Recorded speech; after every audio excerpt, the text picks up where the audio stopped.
I am delighted to participate in this debate today, and like so many other speakers, I wish to pay tribute to the Honourable Member for Strangford for bringing it forward. And I want to begin by also paying tribute to the Waspi women who have campaigned so very hard with so much dignity and determination. And I wish in particular to pay tribute to Ayrshire Waspi and Cunninghame Waspi campaigners whose resilience and strength has truly been inspirational in their quest for justice, especially in the face of ongoing extreme provocation through inaction and intransigence from the UK Government on this very important issue of social justice. Now, the UK Government has a moral duty to deliver justice to the Waspi women, the justice that they need and deserve, and we need that to happen urgently. There are 10 clear, perfectly reasonable asks from the Waspi campaign to reach a fair conclusion for the women affected, all of which I and my party fully support. And I don't have time to list them today, Mr Chair, but they are very clear and very reasonable asks and should not be in any way controversial. For years, the women impacted have not just been left in limbo. They have been left in financial distress, poverty, navigating what ought to have been their retirement years after a lifetime of work, stripped of their deserved dignity and retirement, and this has caused untold emotional distress.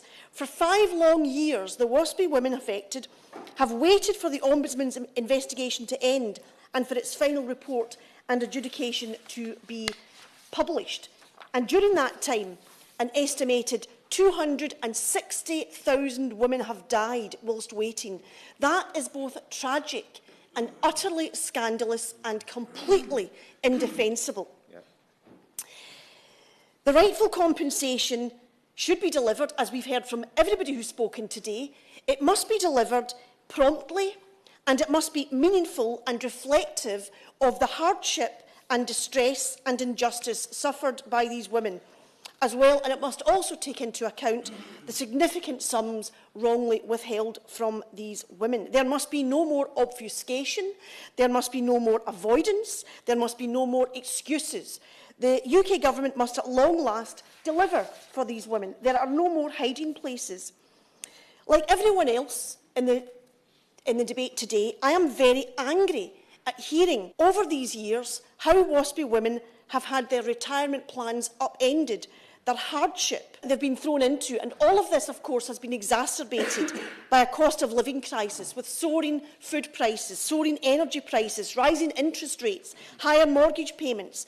Injustices have been worsened by appalling government incompetence and mismanagement, as well as government arrogance and a tone-deaf attitude to Waspi campaigners.